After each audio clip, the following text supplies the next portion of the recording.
We are live. It is a couple minutes before 3, but after much testing and worrying a bit about this, because I am very nervous, because I really want to do a good job for you guys, I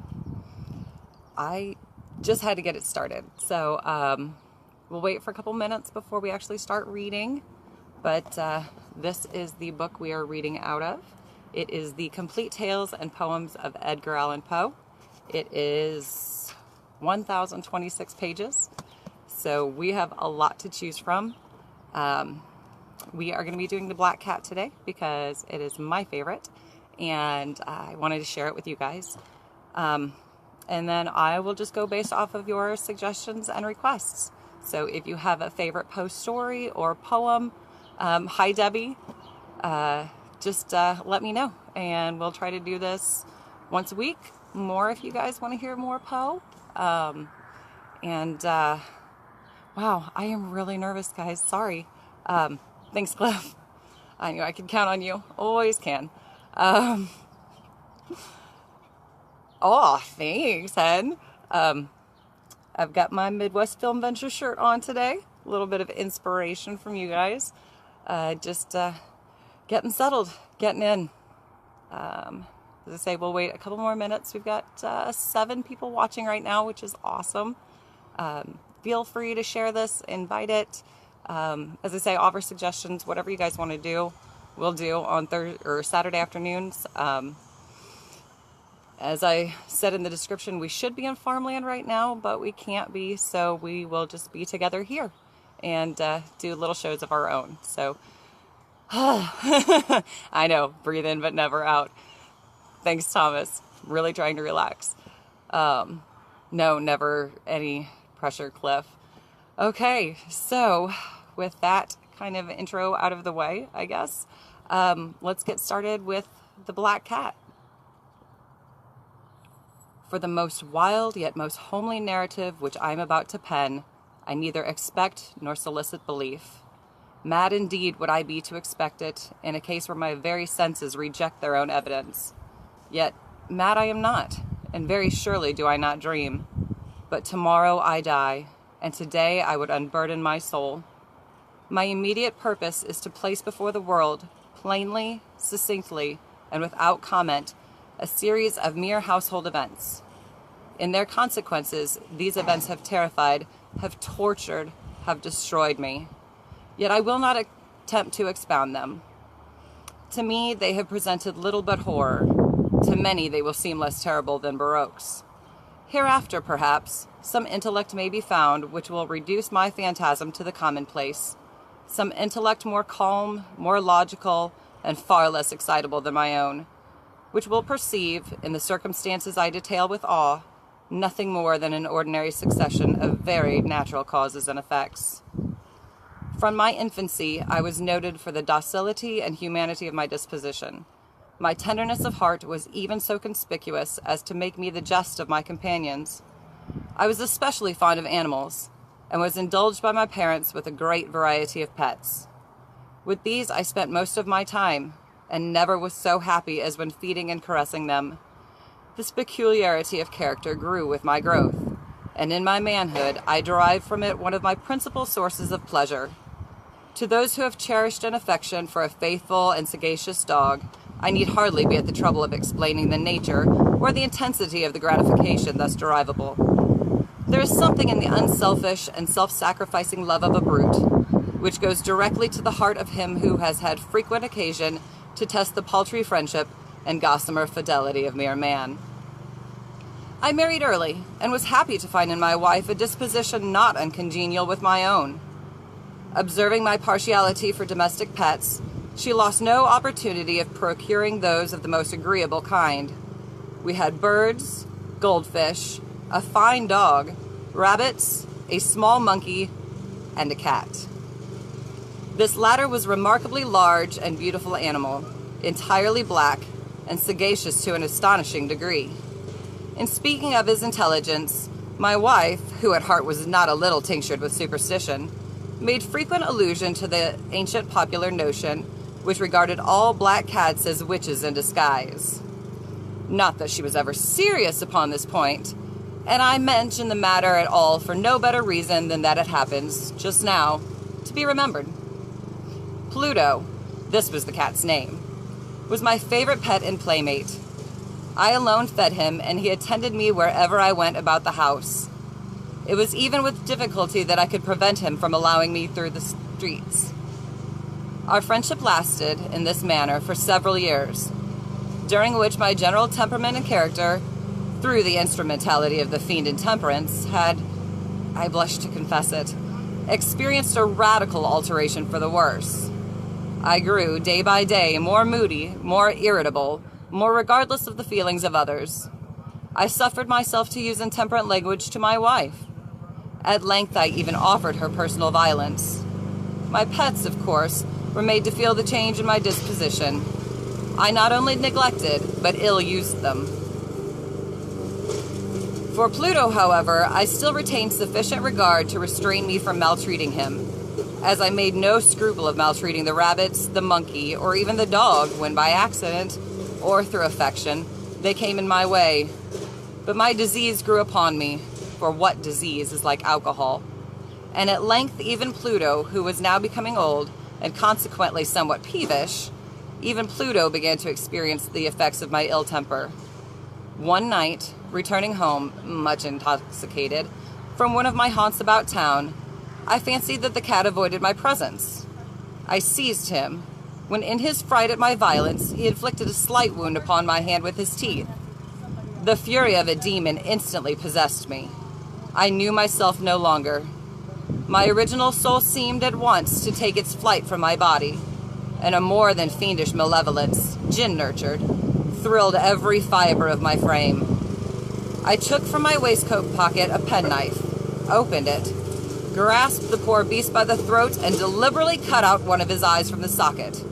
I blush, I burn, I shudder when I pen the damnable atrocity. When reason returned with the morning, when I had slept off the fumes of the night's debauch, I experienced a sentiment half of horror, half of remorse, for the crime of which I had been guilty. But it was at best a feeble and equivocal feeling, and the soul remained untouched. I again plunged into excess, and soon drowned in wine all memory of the deed. In the meantime, the cat slowly recovered.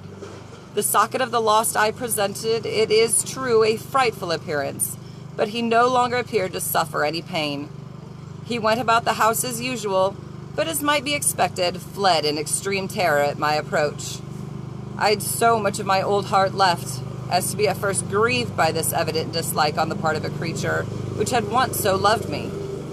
But this feeling soon gave place to irritation, and then came, as if to my final and irrevocable overthrow, the spirit of perverseness. Of this spirit philosophy takes no account. Yet I am not more sure that my soul lives than I am that perverseness is one of the primitive impulses of the human heart, one of the indivisible primary faculties or sentiments which give direction to the character of man. Who has not 100 times found himself committing a vile or a stupid action for no other reason than because he knows he should not? Have we not a perpetual inclination in the teeth of our best judgment to violate that which is law merely because we understand it to be such? The spirit of perverseness, I say, came to my final overthrow. It was this unfathomable longing of the soul to vex itself, to offer violence to its own nature, to do wrong for the wrong's sake only, that urged me to continue and finally to consummate the injury I had inflicted upon the unoffending brute. One morning, in cold blood, I slipped a noose about its neck and hung it to the limb of a tree. Hung it with the tears streaming from my eyes and with the bitterest remorse at my heart.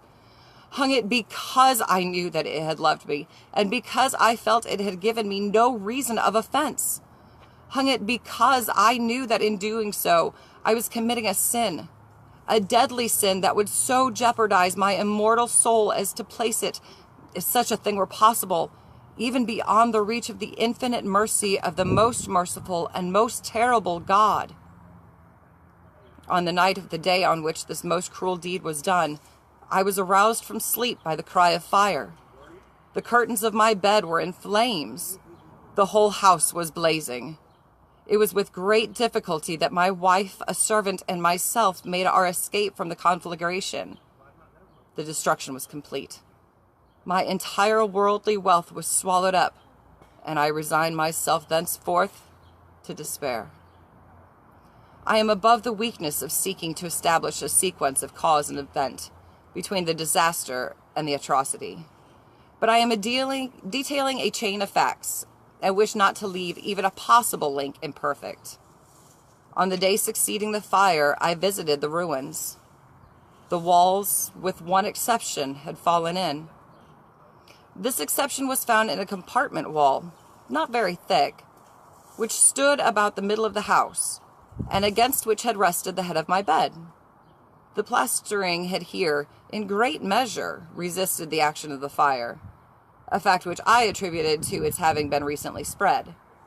About this wall a dense crowd were collected, and many persons seemed to be examining a particular portion of it with very minute and eager attention. The words "strange," "singular," and other similar expressions excited my curiosity. I approached and saw, as if graven in bas-relief upon the white surface, the figure of a gigantic cat. The impression was given with an accuracy truly marvelous. There was a rope about the animal's neck. When I first beheld this apparition, for I could scarcely regard it as less, my wonder and my terror were extreme. But at length reflection came to my aid. The cat, I remembered, had been hung in a garden adjacent to the house. Upon the alarm of fire, this garden had been immediately filled by the crowd, by someone of whom the animal must have been cut from the tree and thrown through an open window into my chamber. This had probably been done with the view of arousing me from sleep. The falling of other walls had compressed the victim of my cruelty into the substance of the freshly spread plaster, the lime of which, with the flames and the ammonia from the carcass, had then accomplished the portraiture as I saw it. Although I thus readily accounted to my reason, if not altogether to my conscience, for the startling fact just detailed, it did not the less fail to make a deep impression upon my fancy. For months I could not rid myself of the phantasm of the cat, and during this period there came back into my spirit a half-sentiment that seemed, but was not, remorse. I went so far as to regret the loss of the animal, and to look about me, among the vile haunts which I now habitually frequented, for another pet of the same species, and of what somewhat similar appearance, with which to supply its place. Hi, girls. Hi. Sorry, I have visitors. We're 6 feet apart. It's fine. One night as I sat, half stupefied, in a den of more than infamy, my attention was suddenly drawn to some black object, reposing upon the head of one of the immense hogsheads of gin or of rum, which constituted the chief furniture of the apartment. I had been looking steadily at the top of this hogshead for some minutes, and what now caused me surprise was the fact that I had not sooner perceived the object thereupon. I approached it and touched it with my hand. It was a black cat, a very large one, fully as large as Pluto, and closely resembling him in every aspect but one. Pluto had not a white hair upon any portion of his body, but this cat had a large, although indefinite, splotch of white, covering nearly the whole region of the breast. Upon my touching him, he immediately arose, purred loudly, rubbed against my hand, and appeared delighted with my notice. This, then, was the very creature of which I was in search. I had once offered to purchase it of the landlord, but this person made no claim of it, knew nothing of it, had never seen it before. I continued my caresses, and when I prepared to go home, the animal evinced a disposition to accompany me. I permitted it to do so, occasionally stooping and patting it as I went. When it reached the house, it domesticated itself at once, and became immediately a great favorite for my wife. For my part, I soon found a dislike to it arising within me. This was just the reverse of what I had anticipated, but I know not how or why it was. Its evident fondness for myself rather disgusted and annoyed me.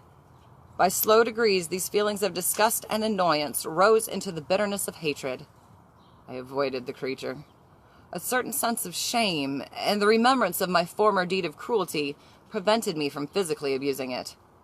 I did not, for some weeks, strike or otherwise violently ill-use it, but gradually, very gradually, I came to look upon it with unutterable loathing, and to flee silently from its odious presence, as from the breath of a pestilence. What added, no doubt, to my hatred of the beast was the discovery, on the morning after I brought it home, that, like Pluto, it also had been deprived of one of its eyes. The circumstance, however, only endeared it to my wife, who, as I have already said, possessed in a high degree that humanity of feeling which had once been my distinguishing trait, and the source of many of my simplest and purest pleasures. With my aversion to this cat, however, his partiality for myself seemed to increase. Followed my footsteps with a pertinacity which it would be difficult to make the reader comprehend. Whenever I sat, it would crouch beneath my chair, or spring upon my knees, covering me with its loathsome caresses.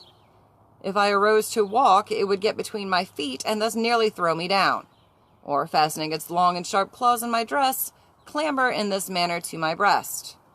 At such times, although I longed to destroy it with a blow, I was yet withheld from doing so, partly by a memory of my former crime, but chiefly, let me confess it at once, by absolute dread of the beast. This dread was not exactly a dread of physical evil, and yet I should be at a loss how otherwise to define it. I am almost ashamed to own, yes, even in this felon's cell I am almost ashamed to own, that the terror and horror with which the animal inspired me had been heightened by one of the merest chimeras it would be possible to conceive. My wife had called my attention more than once to the character of the mark of white hair, of which I have spoken, and which constituted the sole visible difference between the strange beast and the one I had destroyed. The reader will remember that this mark, although large, had been originally very indefinite, but by slow degrees nearly imperceptible, and which for a long time my reason struggled to reject as fanciful. It had at length assumed a rigorous distinctness of outline. It was now the representation of an object that I shudder to name, and for this, above all, I loathed and dreaded, and would have rid myself the monster had I dared. It was now, I say, the image of a hideous, of a ghastly thing, of the gallows. O mournful and terrible engine of horror and of crime, of agony and of death. Sorry, kids. And now was I indeed wretched beyond the wretchedness of mere humanity, and a brute beast, whose fellow I had contemptuously destroyed, a brute beast to work out for me, a man fashioned in the image of the high God, so much of insufferable woe. Alas! Neither by day nor by night knew I the blessing of rest any more. During the former, the creature left me no moment alone, and in the latter I started hourly from dreams of unutterable fear to find the hot breath of the thing upon my face, and its vast weight an incarnate nightmare that I had no power to shake off, incumbent eternally upon my heart. Beneath the pressure of torments such as these, the feeble remnant of the good within me succumbed. Evil thoughts became my sole intimates, the darkest and most evil of thoughts. The moodiness of my usual temper increased to hatred of all things and of all mankind, while from the sudden, frequent, and ungovernable outbursts of a fury to which I now blindly abandoned myself, my uncomplaining wife, alas, was the most usual and the most patient of sufferers. One day she accompanied me, upon some household errand, into the cellar of the old building which our poverty compelled us to inhabit. The cat followed me down the steep stairs, and nearly throwing me headlong, exasperated me to madness. Uplifting an axe, and forgetting in my wrath the childish dread which had hitherto stayed my hand, I aimed a blow at the animal which, of course, would have proved instantly fatal had it descended as I wished. But this blow was arrested by the hand of my wife. Goaded by the interference into a rage more than demoniacal, I withdrew my arm from her grasp and buried the axe in her brain. She fell dead upon the spot without a groan. This hideous murder accomplished, I set myself forthwith, and with entire deliberation, to the task of concealing the body. I knew that I could not remove it from the house, either by day or by night, without the risk of being observed by the neighbors. Many projects entered my mind. At one period, I thought of cutting the corpse into minute fragments and destroying them by fire. At another, I resolved to dig a grave for it in the floor of the cellar. Again, I deliberated about casting it in the well in the yard, about packing it in a box, as if merchandise, with the usual arrangements, and so getting a porter to take it from the house. Finally, I hit upon what I considered a far better expedient than either of these. I determined to wall it up in the cellar, as the monks of the Middle Ages are recorded to have walled up their victims. For a purpose such as this, the cellar was well adapted. Its walls were loosely constructed, and had lately been plastered throughout with a rough plaster, which the dampness of the atmosphere had prevented from hardening. Moreover, in one of the walls was a projection, caused by a false chimney or fireplace, that had been filled up and made to resemble the rest of the cellar. I made no doubt that I could readily displace the bricks at this point, insert the corpse, and wall the whole up as before, so that no eye could detect anything suspicious. And in this calculation I was not deceived. By means of a crowbar I easily dislodged the bricks, and having carefully deposited the body against the inner wall, I propped it up in that position, while with little trouble I relaid the whole structure as it originally stood. Having procured mortar, sand, and hair with every possible precaution, I prepared a plaster which could not be distinguished from the old, and with this I very carefully went over the new brickwork. When I had finished, I felt satisfied that all was right. The wall did not present the slightest appearance of having been disturbed. The rubbish on the floor was picked up with the minutest care. I looked around triumphantly and said to myself, "Here at least, then, my labor has not been in vain." My next step was to look for the beast which had been the cause of so much wretchedness, for I had, at length, firmly resolved to put it to death. Had I been able to meet with it at the moment, there could have been no doubt of its fate. But it appeared that the crafty animal had been alarmed at the violence of my previous anger, and forbore to present itself in my present mood. It is impossible to describe or to imagine the deep, the blissful sense of relief which the absence of the detested creature occasioned in my bosom. It did not make its appearance during the night, and thus, for one night, at least, since its introduction to the house, I soundly and tranquilly slept. I slept, even with the burden of murder upon my soul. The second and the third day passed, and still my tormentor came not. Once again I breathed as a free man.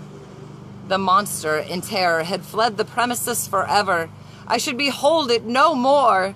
My happiness was supreme. The guilt of my dark deed disturbed me but little. Some few inquiries had been made, but these had been readily answered. Even a search had been instituted, but of course nothing was to be discovered. I looked upon my future felicity as secured. Upon the fourth day of the assassination, a party of police came, very unexpectedly, into the house, and proceeded again to make rigorous investigation of the premises. Secure, however, in the inscrutability of my place of concealment, I felt no embarrassment whatever. The officers bade me accompany them in their search. They left no nook or corner unexplored. At length, for the third or fourth time, they descended into the cellar. I quivered not in a muscle. My heart beat calmly as that of one who slumbers in innocence. I walked the cellar from end to end. I folded my arms upon my bosom and roamed easily to and fro. The police were thoroughly satisfied and prepared to depart. The glee at my heart was too strong to be restrained. I burned to say but one word, by way of triumph, and to render doubly sure their assurance of my guiltlessness. "Gentlemen," I said at last, as the party ascended the steps, "I delight to have allayed your suspicions. I wish you all health and a little more courtesy. By the by, gentlemen, this This is a very well-constructed house. In the rabid desire to say something easily, I scarcely knew what I had uttered at all. I may say an excellently well-constructed house. These walls... Are you going, gentlemen?